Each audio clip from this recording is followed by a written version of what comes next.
So on this tutorial, I'll be showing you how to add a runner, and a runner is the person who handles your orders using the order app.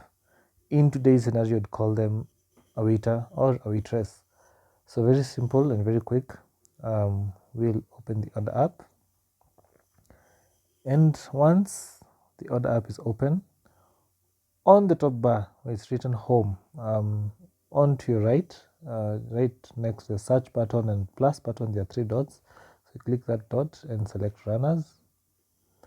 And to add runners again, up there, click the add button on the top right corner of the screen, click add, and enter the email address of your runner.